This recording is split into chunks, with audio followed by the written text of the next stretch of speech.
Hey everyone, welcome back to Shutter Magazine. I'm Dustin Lucas and today I'm going to be talking to you about sharpening. Specifically sharpening in Lightroom and ON1 RAW 2018.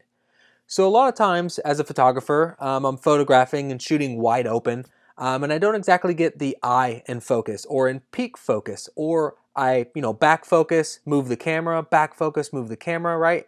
And things are slightly off, especially when shooting wide open. Unless I'm shooting like f8 or stopped down further, everything in my frame's practically in focus, it seems. But when you bring the image onto your computer, when you ingest your files into Lightroom, you really start to notice some of those details aren't there as they seemed in camera. So I'm going to be talking about input and output sharpening, different processes and types of sharpening to really get the most out of your images. First, let's start by looking at an image and talking about input sharpening in Lightroom.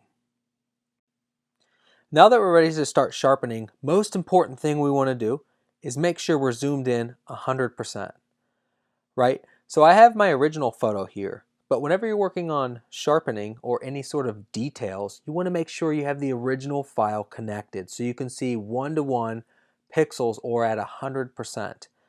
Once we jump into our develop module, we can go down to the detail panel and look specifically at the different options we have.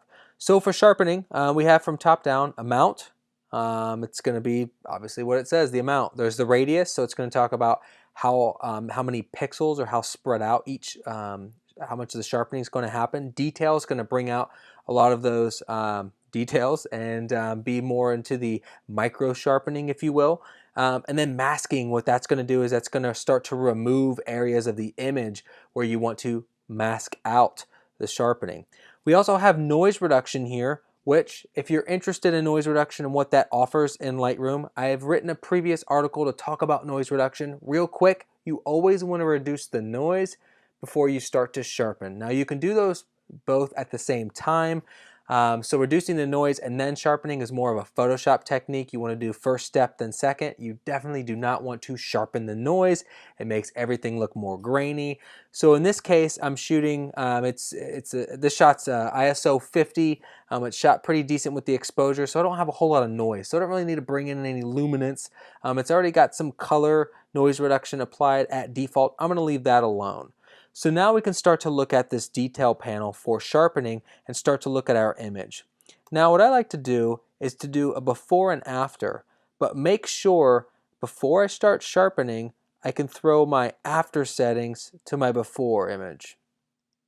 I do that so that way I can see exactly what those changes are going to be. So as I start to take up the amount of sharpening, and I take it up to, let's just say 100. We're immediately seeing details coming out. And what I can do is I can zoom into this image even further, 2:1, to see even more of those details right on her face. So as you can see how soft my image looks on the left, it's getting a little too sharp, a little over sharpened here, but you can just kind of see what 100 does, right? So we can go through each of these options here and determine what the sharpening we need to do. So I'm going to go ahead and hold Option, and what that's going to do is it's going to take my image and it's going to make it grayscale so we can focus on the details of the image and we don't get lost in the color, right? So I'm just holding Alt or Option on the keyboard to do that. While I'm dragging the slider, it allows me to make those changes. So I'm going to go ahead and leave this at 100 for now just to see that large change. I'm going to do the same thing. I'm going to hold Option for radius, and you can see exactly how many details come out in my image. As you can see, this looks very similar to in Photoshop when using the Highpass filter. I'm applying an output sharpening. We'll get to the differences between input and output later. But if we hold Option while clicking this, you can see the difference in detail. So when I bring this over, having this at 1 is a pretty decent default, right? So I can drop this down to like 0.8 to where I'm not picking up as much of the skin. If I go further up, you can just see how gross that gets, right? It gets a little over the top. And if I reset this, it's just a little bit softer. Now we want to sharpen the details and the edges of the image, but we definitely don't want to make the skin start to look all blotchy. And definitely start to sharpen some of the goosebumps on the skin as well. So in holding that Option key, I think we're going to keep it down to about 0.7. I think that's going to be pretty good. We can also toggle the backslash key if we just want to see the full image as well. I like to show before and after here. So same thing we can do with the detail, right? It's going to give us that same type of image. So if we take it all the way down to the left, we can barely see the edges of her, and you can see where this effect is applying. It almost looks like a pencil drawing here. And you could, what I like to do is take the details up into where we start seeing her pores get sharpened, and I can really start to see the pores sharpening right at about 60. So in leaving this, probably closer to like 30, I think would be fine for the sharpening here. Again, this is input sharpening, so we're going to have a much more dramatic sharpening as output, and we'll show you later exactly what's happening there. The masking tool, which is a really interesting one, right? So if we zoom out on our image, you're going to notice that, let's go all the way out, that if I hold masking at 0, the entire image is white. So we know in Photoshop, white means that it's applying the effect. Nothing is being masked out. If I drag that slider to the right, it really starts pulling out all of those darker tones, right? So masking is going to attack the darkest tones to black them out, or it means it's going to mask them out. So things like the sky that we don't want to sharpen, we don't necessarily want to sharpen the sky. It's going to help us with that by dragging that masking tool. Now if we zoom into the face again, and we start to drag this over, we can see where it's really cutting out everything but the edges of her skin.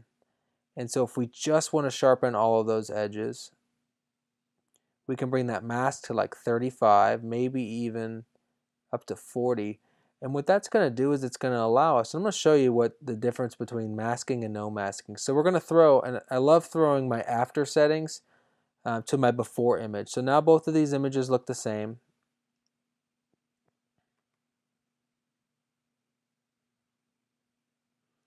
Let's see here, let's zoom all the way in, right? So both of these images are the same. We threw the after to the before preview. Now if I take this masking tool up, back up to like 40, you can see it's not going to sharpen the skin as much. And it still does a really good job of sharpening the hair, but it's not going to sharpen all the skin, right? So masking can, you know, in some cases, of course, work really well, but it's something to keep in mind in using on the skin as well. We can take this down to like 25 if we really want to, you know, incorporate some sharpening, make it look a little more even overall. But I think that still does a pretty good job on the dress. Looking at before and after, it brings out some of those details in the dress. But remember, with masking, let's zoom out,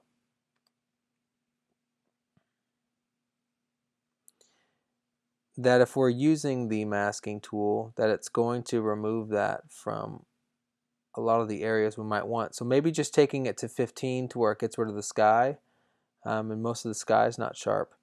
That's a pretty nice amount of sharpening overall, and I'm pretty happy with that, right? So now I can take this image, I can throw it into ON1 RAW, I can export this image, which brings up another option for us for output sharpening, right? So if we want to export this image directly out of Lightroom, we have this option, and it might be one that you haven't really looked at before, kind of, or maybe you've overlooked it, right? So there's output sharpening here.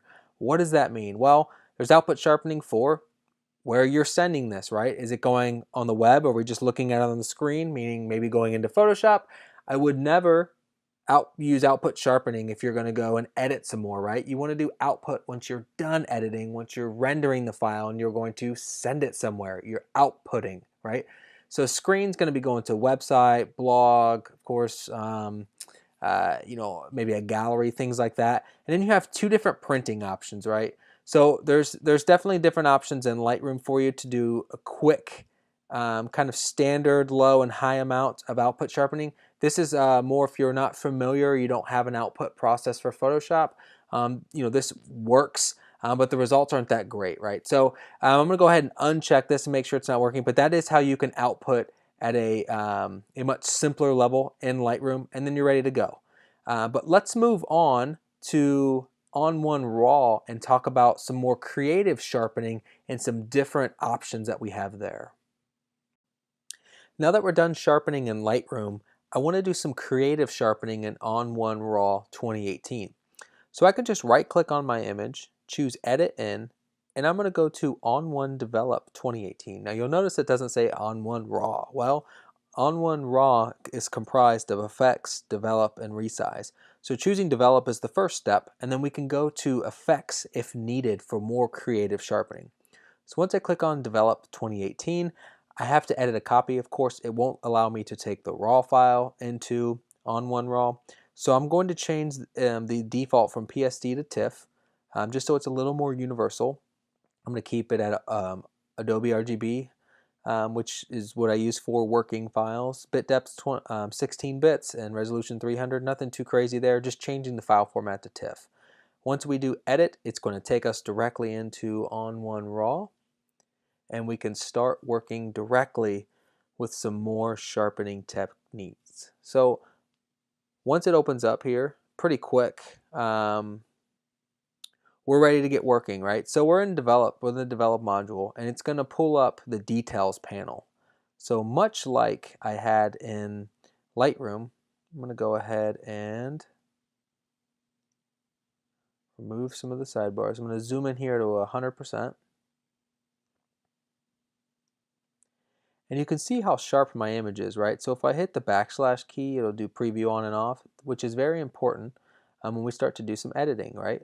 So I can choose these different pre-built options here. I can do high, which is going to do a pretty high amount of sharpening. Again, we're not seeing a huge change, but it's enough of a sharpening change that we're able to zoom in. So I'm going to go in to about 150%. I think that's going to help us a little bit more.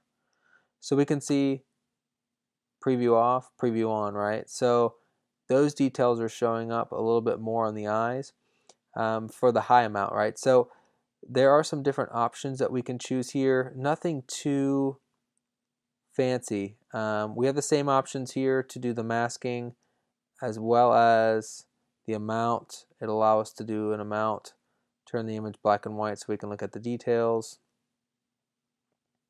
And masking is going to really cut out a lot of those details.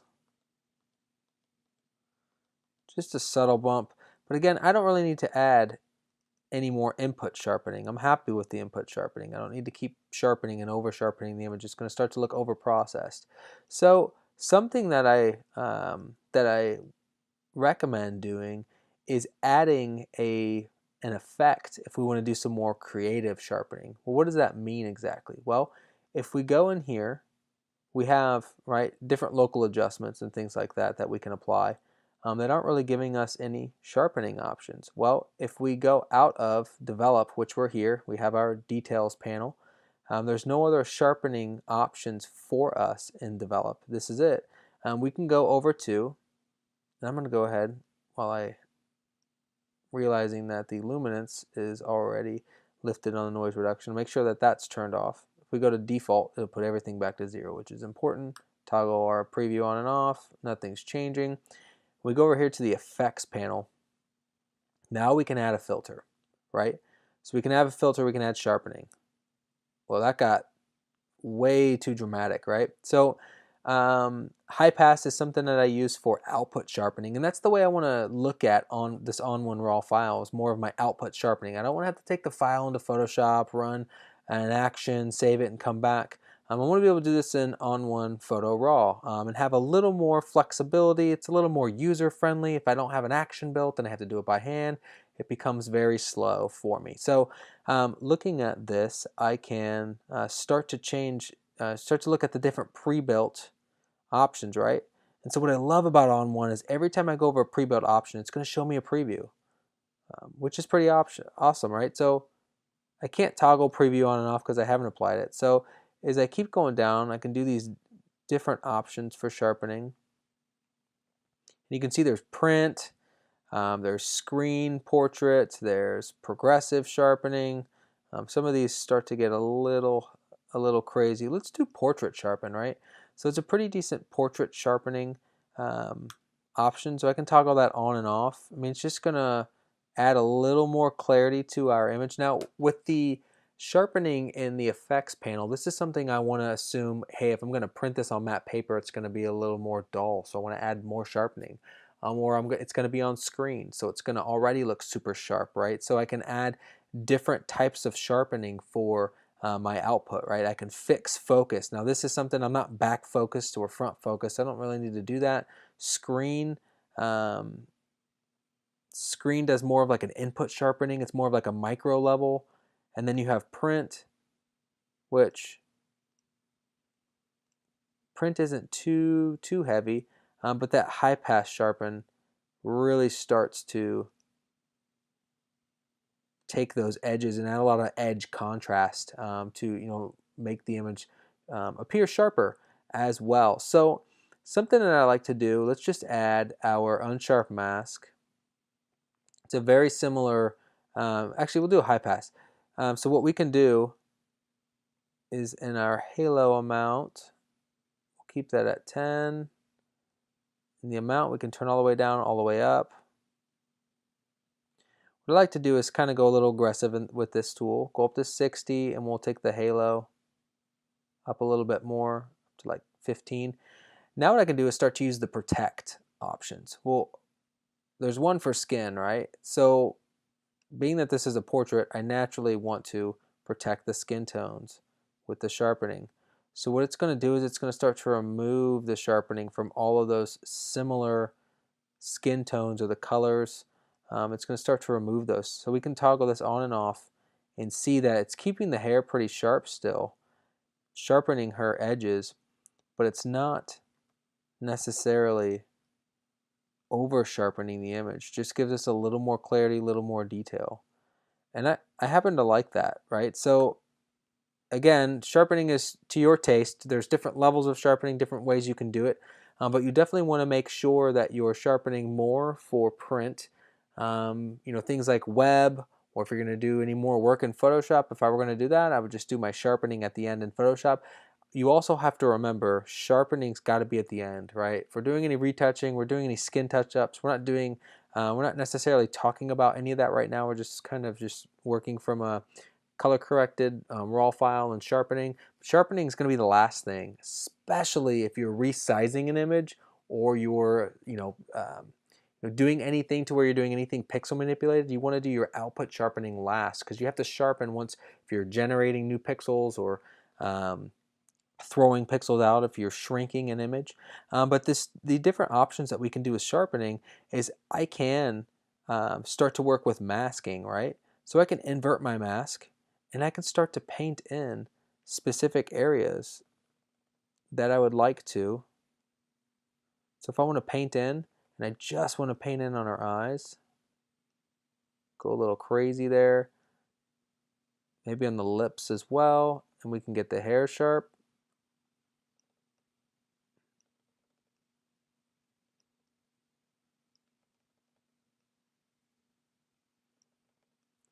We can go in and just paint the hair. I can also do the same thing for the dress. Now if I wanted to choose color range for my mask, I can choose all of those areas to sharpen so it won't sharpen the skin as well. So you'll notice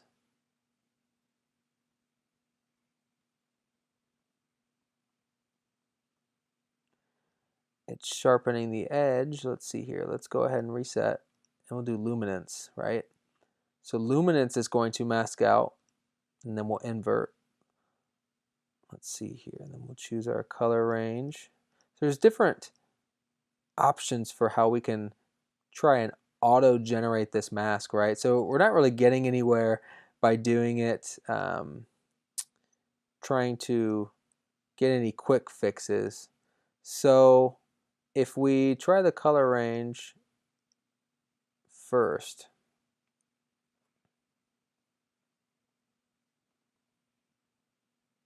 Still sharpening her skin quite a bit. So I'm going to go ahead and reset this. We have skin turned up 100%. Still picking up some of the skin tone, which is okay. We can protect some of the highlights as well. Take that up to 10. Shadows I'm fine with. Toggling that on and off. If we want to, of course, paint out the skin. Easiest thing to do. Just paint this on the face. Make sure we didn't lose any in the hair. Eyes. Lips. So that's definitely an option, you know, if you're wanting to cut back on the sharpening of the skin as well. Same sort of deal here. So this is where we can get a little more particular about our sharpening. If I wanted to apply maybe even some skin retouching, which I covered in a previous article, and just removing some of that sharpness altogether off her arm. Just go ahead and remove that altogether. So we can start to get creative with our sharpening and determine what areas of the image we want to go to. Another awesome filter is dynamic contrast. So dynamic contrast is going to add sharpening, the sense of sharpening all on its own, just with how it's applying the contrast. And just kind of giving that dramatic effect. Now we start to get a nasty halo here on the edge. Not a big fan of that. So if we turn down the large, you can see it removes that halo, which helps a bit. But if we zoom in a little bit further, this is going to help us see on the face. Oh.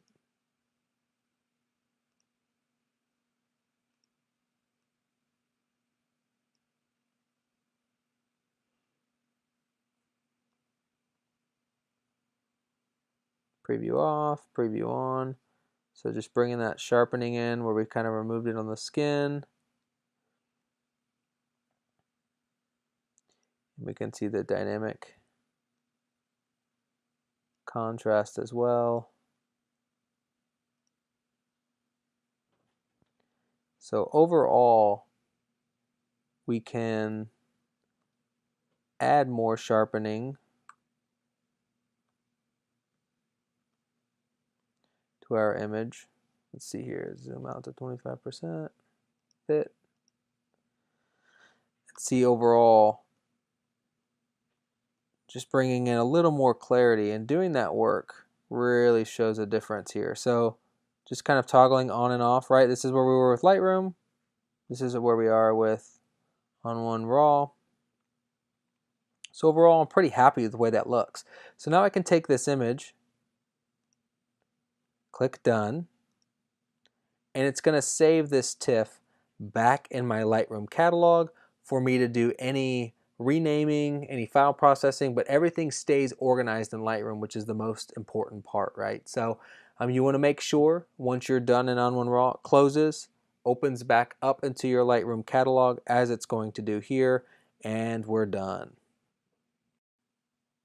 So now that we're back to our raw file where we had done our input sharpening in Lightroom, we can start to look at different output options for print specifically in Lightroom, right? So we already looked at the export module and you saw how limited the output sharpening options were. Well, they don't change too much in the print module, right? So we have low, standard, and high, checking the print sharpening box, and we have glossy and matte, right? So we don't really have an option to choose what the amount is, but even with our image here and doing some soft proofing and testing out, it still provides a level of sharpening for print, right? So Lightroom knows that your image, when printing on glossy, is going to look probably sharper than it will on your matte paper. It's just how the finish looks. So it's going to apply a little different sharpening, a little more sharpening with the print module. But again, you're pretty limited in those options. With that said, we can take this image, resize it, and apply sharpening best way to do that, I know you're probably thinking, probably Photoshop, right? Well, I want a quicker option and one that, in the industry, ON1 Genuine Fractals has kind of been the go-to program, and now it's called ON1 Resize. So what I'm going to go ahead and do is I'm going to take this file, I'm going to right click on it, do the edit in, and I can do ON1 Resize 2018. Again, it's going to ask me to save a copy, and that's fine. So I'll go ahead and choose TIFF. Adobe sRGB. Now, what I'm going to do is I'm going to choose sRGB because I want this file to be done and ready to go. So when it comes back, I don't need to resize it. I'm going to do 8 bits as well, so it's ready for printing. Again, I want this file to be ready to send off to my printer. I want to keep it in the TIFF format, which is fine. They accept that. Definitely want to make sure whatever file format you're saving in, make sure to save in one that your lab or that your printer, of course, can accept. That will make a difference here. So I'm gonna go ahead and choose edit, and it's gonna open me directly into the ON1 Resize program.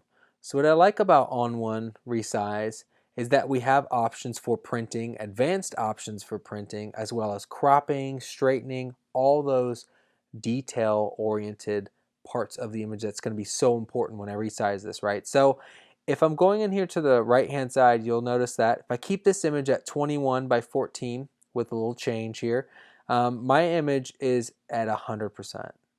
So if I want to take this up to, let's say, a 20 by 30, what a perfect scale for a 2 by 3 ratio image, it's going to take my image up 140%. Okay, well, that's not too bad.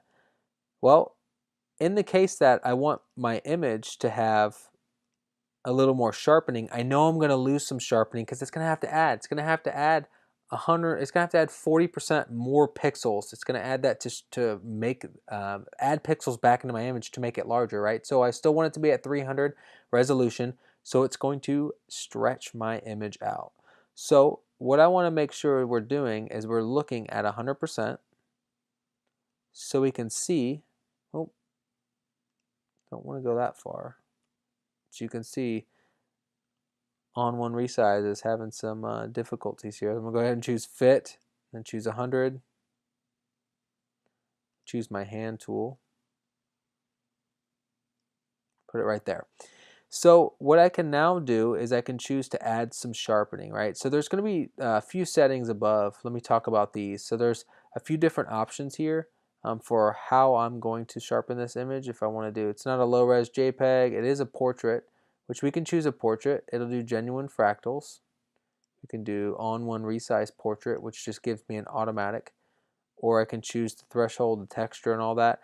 If you're not too familiar with these options, and I'll be honest, I haven't done multiple comparisons other than I have compared the genuine fractals versus the ON1 portrait. And let me just show you real quick what I came up with.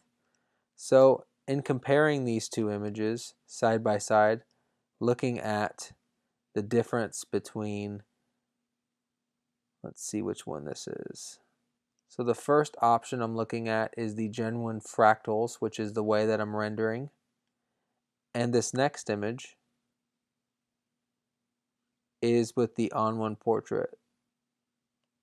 So toggling between these, just to make sure you're seeing that I'm toggling between two images, right?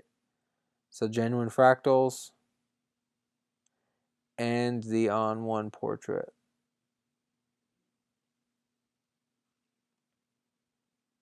I don't know about you, I'm not seeing a huge difference between those two. So I'm going to go ahead and stick with the ON1 Resize portrait just because it's automated and a little bit simpler. So I'm going to go ahead and just choose the ON1 Resize portrait. We'll leave it there. Moving on to sharpening, right? That's the important part. So looking at progressive, unsharp, and high mask. I'm going to start with the Unsharp Mask. And as you see, it's automatically at a halo of 1. And if I increase the amount, we can see my image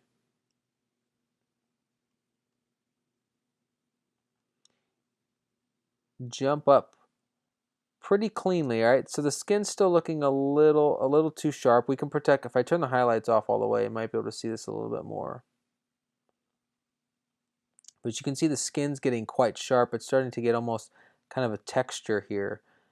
So taking that down to about 100, again, depending on what type of paper you're printing on, things like that, you want to make sure that you're sharpening appropriately. We also have the Highpass option, which pops up a little bit more. You saw the difference there. So going back to Unsharp Mask, a little more dull.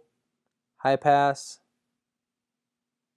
pops a little bit more. I like that. I think I'm pretty happy with that. So we can lift the highlights a little bit to soften.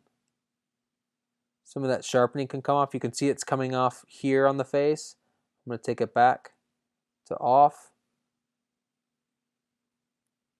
And once it's applied, that's the biggest patch here and here is what I saw jumping back and forth. If I turn it off again, it goes soft right there. So I think highlights around 25 is fine.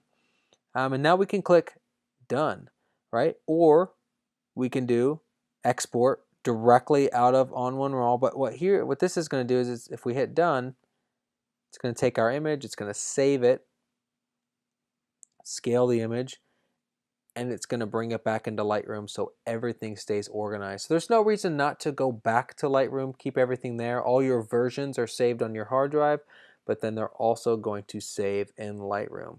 And that's it, right? So doesn't get any easier than that, really. So other than that, your next step would be to send it off to the printer or the lab, and you're ready to go. Now that we've wrapped up our sharpening and ON1 Resize, we can really compare our image from at capture with just some simple editing and from the sharpening that we got from ON1 Raw. So as you can see right away, from left side is our as shot, no sharpening added. The right hand side, a lot more clarity, a lot more details, but it's not distracting, right? She's still the sharpest part of the image, but this building starts to have a little more clarity, a little more detail, but that dress really pops, right? So we can zoom in here to 100%.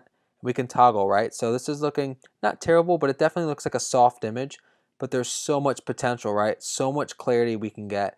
Even when you're shooting wide open, right, at 1.4 or 1.8 or 2.8, there's all the clarity, all the sharpening that you can pull back in by using the right tools. So I always want to recommend you want to do all of your editing, all of your resizing, all of your retouching, right? When do you do sharpening, right? So input sharpening, that's when you're ingesting your files, you're working, you're still developing your images. That's when you're doing your input sharpening, right?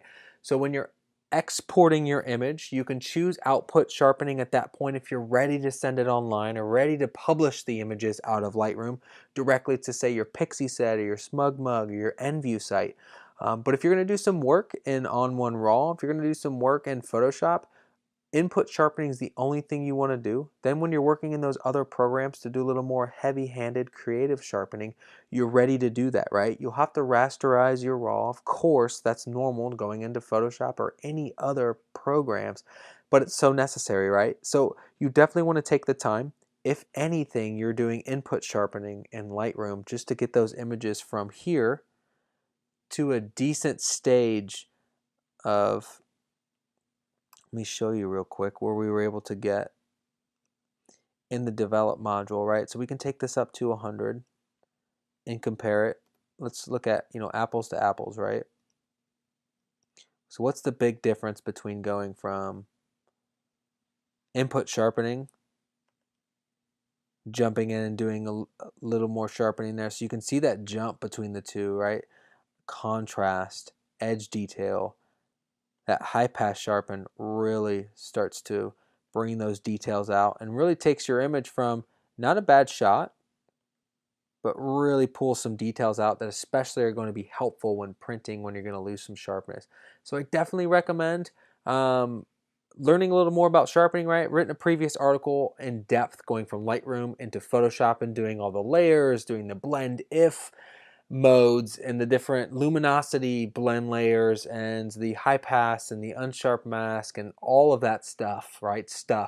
Heavy-handed sharpening techniques. Or I like to be a little more efficient and look for a tool that's still going to do a great job. Sliders, I love sliders, right? So I'm using ON1 effects to use filters and to do more creative sharpening. I'm also using ON1 Resize when I want to take a full frame Canon 5D Mark IV file and I want to upscale it 140% to a 20 by 30. I'm going to want to use Resize, right? I don't want to use an action and all kinds of different steps that I have to do in Photoshop. I'll just use Resize and I'll be done, and I'm happy with the results. So if you guys have any questions, any other ways that you sharpen, definitely reach out to me, and keep an eye out for more articles in the future. Thanks.